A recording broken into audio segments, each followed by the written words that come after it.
Now, in our interview this week, we seek to understand what the food security status of the country is. Let's take a look at this particular interview that we had earlier on with the CEO of ADS. All right, welcome to our interview on K24 this week. Of course, my name is Brian Amwaya. We continue to bring you up to speed with exactly what is important here in the country as we make assessment and also analysis of some of the things that touch on you as a citizen of this country. Our conversation, or rather interview this particular week, focuses on issues to do with agriculture and sustainable farming. And of course, to talk to us on this particular issue, I'll be speaking to the CEO of ADS. Thank you so much for making time. Thank you, Brian, for having me. I hope you had a wonderful week. Yes, indeed. Okay. Quite a wonderful one. All right. I want you to start by giving me, in a minute, an overview of what ADS is first. Thank you very much. So ADS is the acronym. Okay. So in full is Anglican Development Services Western. Mm-hmm. It's a faith-based development organization domiciled in Western Kenya. Domiciled, I mean that mostly our operations are actually in Western. Mm-hmm. And we are in 8 counties within Western. Primarily, of course, we are in Kakamega, Vihiga, Bungoma, Busia. Okay. But also we are doing work, and when I'll come to what work we do. We are also in Kisii, running interventions. We're in Nandi, mm-hmm. We're in Siaya, we're also in Trans Nzoia. So in terms of what ADS Western does, we say that the aim of the organization mm-hmm. is to facilitate rural populations and vulnerable, for that matter, to achieve wholesome, dignified, mm-hmm. and sustainable lives. Okay. So we do this by implementing what we call community empowerment initiatives. Mm-hmm. This would be in food and nutrition security. Mm-hmm. This would be in climate change and natural resource management. This would be in health and social protection, mm-hmm. but also in peace building and governance. So those would be the areas, including, disaster risk management. Yeah.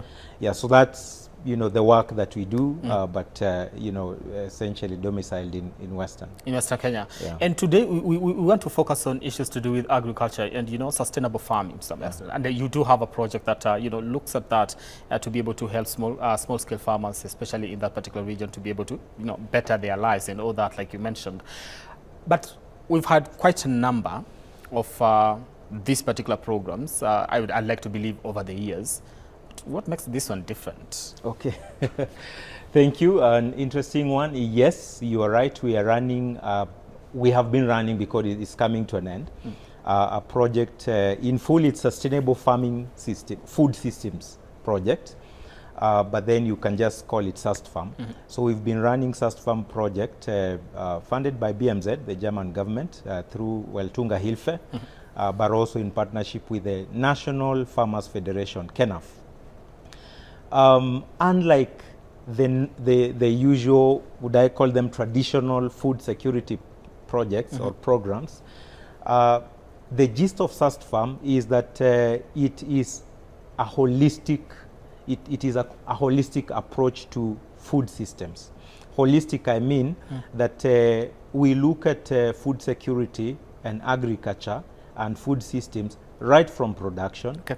We talk about nutrition. We talk about markets, and we talk about consumption. Has that been missing in other programs? In a way, yes and no. Many of the programs that we have run, or that have been run traditionally, would be value chain based. Value chain programs would be looking at one value chain. For instance, I'm looking at maize, and then I'm looking at the value chain. Sometimes, yes, it might be integrated. Sometimes it is disjointed.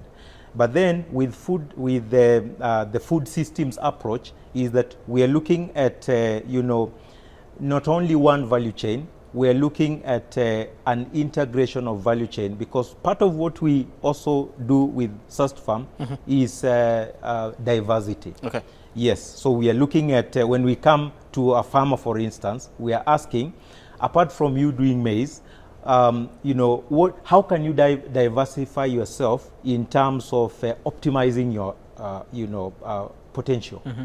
Yeah, so that then you're able to say that, yes, I have maize, But yes, I can be involved in small stock or small livestock. I can be involved in, production of, other grains and all that. Yeah. All right. Yeah. Let me ask this one. Western Kenya. Somebody will say that is, the food basket of the country to some extent. And if you're going to do agricultural interventions, in most cases, we go to areas that are, need it the most. Why do we focus in Western Kenya as opposed to other parts of the country that might actually be in dire need of these interventions? A very good one there, Brian. And I would say 2 or 3 things about why Western Kenya. Specifically for this particular one, the Sust Farm project, we actually targeted Kakamega, Bungoma, and Siaya.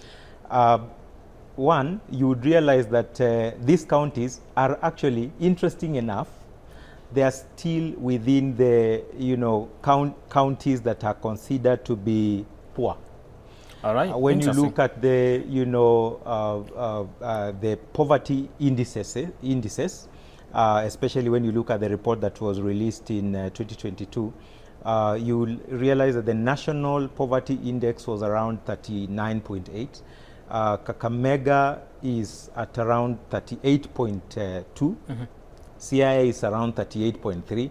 Bungoma is actually 49. And they are all within the top 15, poor counties, if you would say. Okay.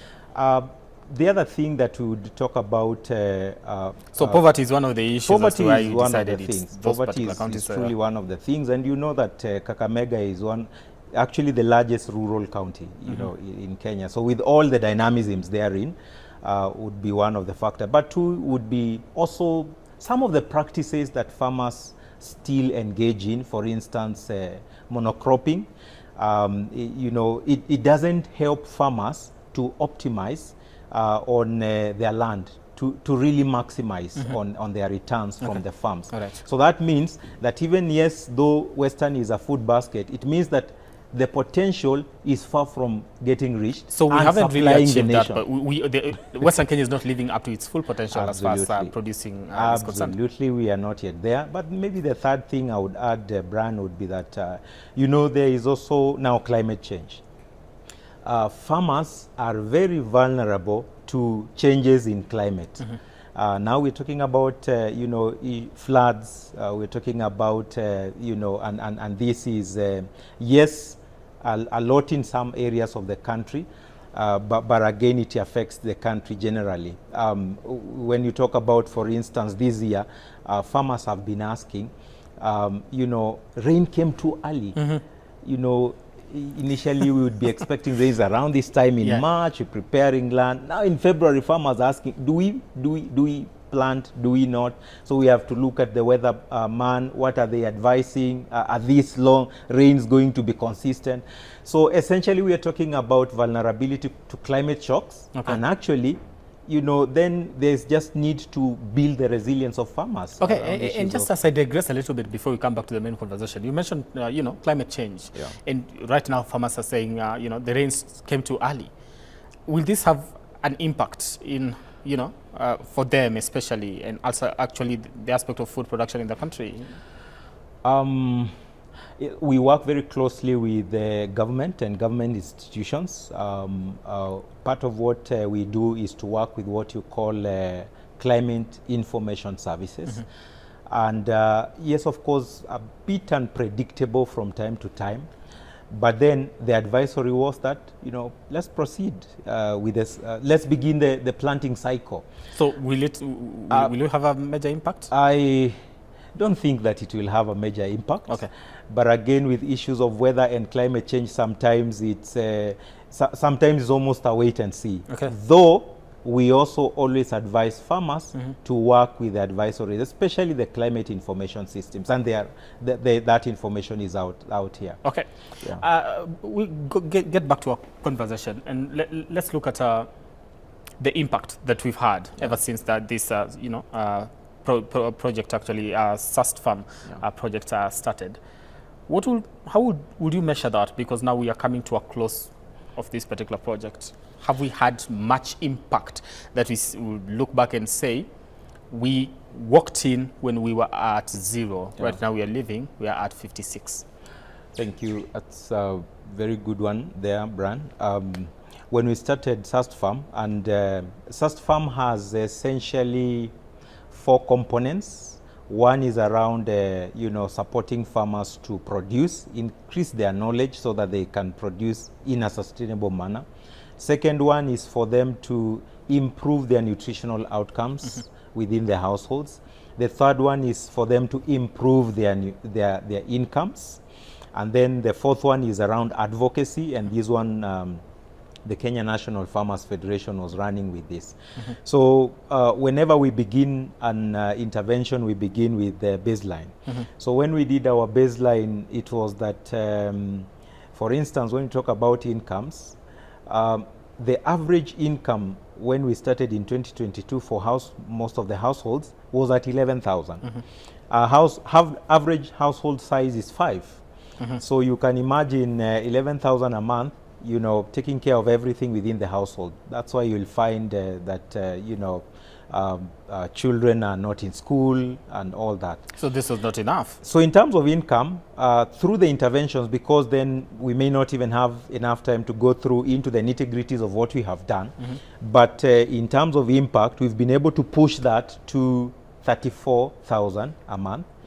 So 34,000 right now is what we'll say is the income per household. Income per household for the households we're working. And I think it's also important for me to mention that we targeted to work with 6,000 households and 6,053 which we have worked with. And so this really would be the statistics. But I think I also need to mention another group there.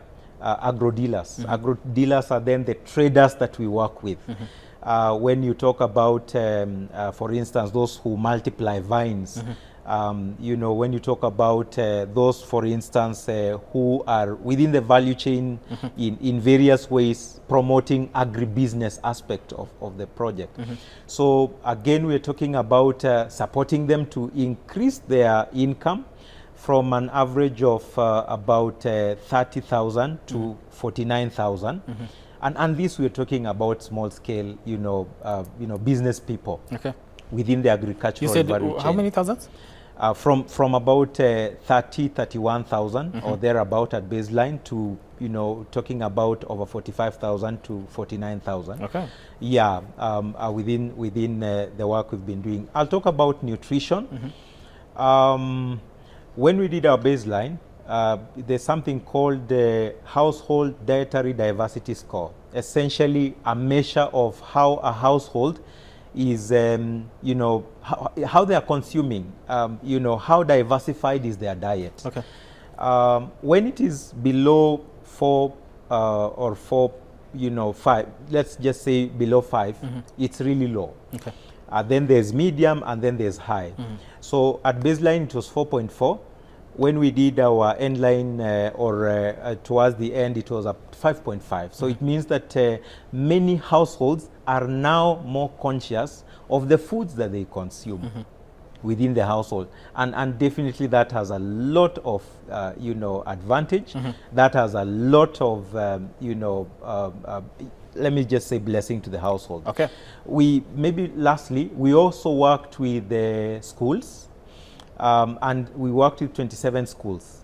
What we were doing with the schools is to support them establish nutrition gardens. 27 schools, why 27? That was... we are dealing with Western Kenya, so why are you focusing on it? Normally a project has to have a catchment, so for us we targeted those ones to begin with. Are we looking at expanding that so that they don't feel left out? Absolutely. It's because especially of the gains we have had with the 27 schools. The 27 schools, we've been able to do a lot with them. We've been able to, and especially one of the most important things that would be important not to miss in a conversation like this, Brian, is the mindset change. Traditionally agriculture is associated with, punishment. If you don't do this, then So essentially, in most cases they say you go to school, or rather you'll just become become a farm, and that in itself undermines the potential of agriculture. Was that a hindrance when it comes to implementation of this particular project in these areas? So what happened is that you know, we came into these schools, and we were training the children in terms of producing using vertical bag, bags. They're called vertical bags, conical, bags. Essentially, I would say those modern farming technologies. And so what that did is that, it would actually supplement the, feeding programs in schools. And that would actually contribute positively even to the health of these children, because mostly it would be fruits, it would be African leafy vegetables, and that. And then the other thing is that this contributed to adoption at household level, because as children, by the way, we farm in a very exciting way, and we train and teach children to farm in a very interesting way. So they are very eager to go back to look at their compound and see, can I take, for instance, that container over there and turn it into a garden? So from that is the point where we start changing the mindset when it comes Absolutely. to issues to do with farming. Absolutely. I want us to look at, because you mentioned interesting numbers. We looked at 11,000 when we got it. Now at the time when this particular project is coming to an end, we're talking about 34,000 when it comes to matters income. But can we talk about the market for whatever they produce? This how do you help them get that particular market? Because sometimes people produce, but you don't have the market for your produce. How do you help them? How do you help farmers get the market to be able to generate more income? Thank you very much. The design of this project is such that we look at the farmer, but also look at those people who are in the agribusiness space. So, for instance, I mentioned about agro dealers. Agro dealers are people who have outlets. People who would I even use the term, for instance, even mama mboga, for instance. We're talking about technicians or people who have this make small tools that are facilitative. So and even agrovets, by the way, are part of the agro dealers. So what happens is that we create platforms within which farmers can actually be able to access markets. And one of the platforms would be cooperatives. We truly champion for cooperative engagement. Apart from African leafy vegetables, for instance, we've also been supporting the dairy value chain within the larger food systems, engagement. And within the dairy, we had 3 dairy cooperatives that when we came in, Ladcos in Siaya, Butsoso Dairy in Kakamega, Bukura, and Kamkuyu Dairy in Bungoma. When we came in, they had challenges. Some of them would be, even in terms of their own institutional setup. It would be, for instance, how do we keep our milk so that it doesn't spoil, and how do we add value to that? And those were challenges. So we've worked within the time frame of this project to actually facilitate them in, even for instance with motorbikes, just for them to be able to make it easier to, get their produce from farmers. Trainings, they are able to do now value addition. That increases, income, because then it means that farmers can actually supply more, and it has actually increased their, portfolio. All right. Yes. As we went upon this conversation, let's look at, in just a few minutes, a project that is coming to an end. But now you have to ensure that whatever gains you've had continue to be felt. And, what you started continues, because to some extent, some people might have been continuing with this one because you are holding their hand. If you come to an end with this particular project, are you confident that what you've been able to implement will continue, to be very impactful in the coming days? Thank you. I would like to assure you that I feel very confident. One is because we don't operate in silos. We don't, and really for the success and sustainability of these interventions, we work especially with government. Actually, we always say that we are here to complement and supplement the efforts and service delivery of government, both at national and county. And so what we do is that we are very keen to mainstream that partnership right from when we begin. So we have been working with the county government, and we are very keen. So county governments have been on board? Yeah, they have been on board, and so they will definitely continue with that. Two, we have done a lot of capacity building and trainings for these producer groups, cooperatives, and our conviction is that you need a strong institution for you to sustain your intervention. So I think that is also one of the things. And thirdly, the mindset change, especially for children. I think the mindset change will definitely be very critical. I think the mindset change is important, so because there was one question I needed to ask in regards to how the youth, how do we change that? But now that you mentioned, we start from at a point when, they're very young. So because to some extent, some of us who are already older, it will be very different to change our mindset. But if you start from that particular age, might actually make a difference. I am totally out of time, and I have totally overrun with this particular program. But this, do we need to change rethink our agriculture or food system in the country, or do you believe projects that you're running right now are actually enough, or we need an overhaul and rethink it entirely? I do not think that we necessarily need an overhaul.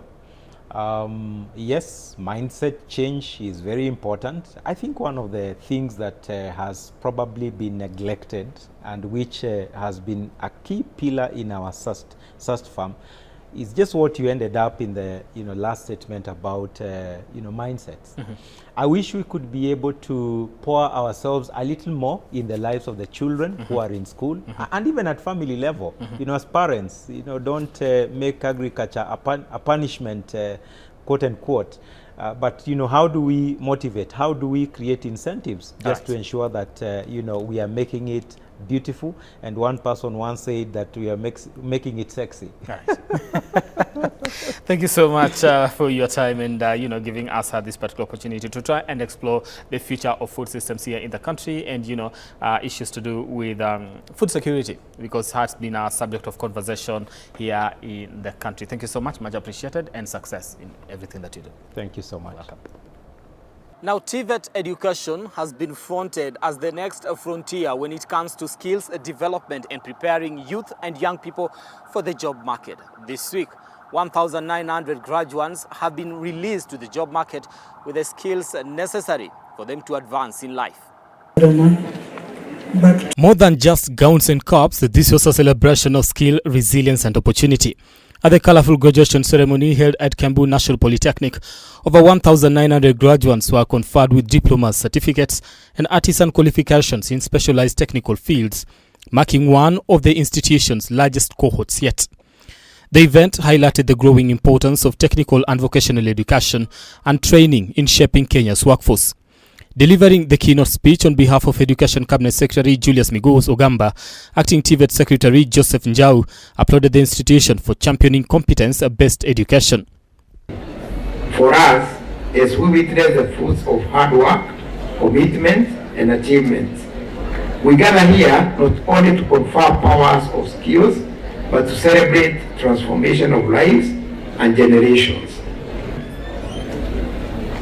TVET plays a critical role in employment creation, economic growth and sustainable development. Njau noted that the training model equips learners with practical hands-on skills that are directly aligned with the government's bottom-up economic transformation agenda aimed at empowering youth and strengthening the country's productive sector. The council, the chief principal and the entire staff have been able to transform this institution into a magnificent national polytechnic. Congratulations to the Polytechnic's fraternity. The theme, TVET excellence, nurturing skilled, innovative and entrepreneurial graduates for sustainable development, speaks volumes of the magnitude of the effort being put to prepare workforce that is ready for the job market. For the graduates, the ceremony was the culmination of months, sometimes years, of dedication, mastering technical disciplines ranging from engineering and ICT to building technology and hospitality. But what I knew is I was doing the best out of me, and therefore I really thank God because I have achieved something. 1,985 students have graduated across our 7 departments for their various arts and crafts and even diplomas. And as they step into the next chapter, many carry with them a renewed sense of purpose, ready to transform their skills into opportunity. A reminder that in today's economy, the power to build the future often begins with the power to build with one's hands. Brian Amuai, K24. It has been an awesome week, and I wish you a lovely weekend. Thank you so much for being with us here on K24 this week. My name is Brian Amuai. Let's do this again when God says we do. Have yourselves a lovely weekend.